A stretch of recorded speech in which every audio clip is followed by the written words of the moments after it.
Prezmena nisu pitane, nego samo kršteno ime. Ja.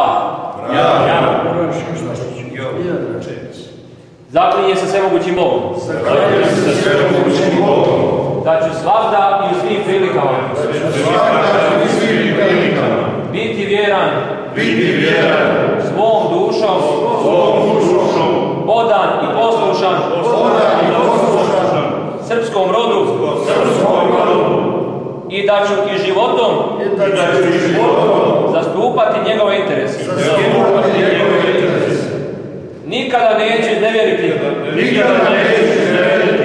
niti se poniziti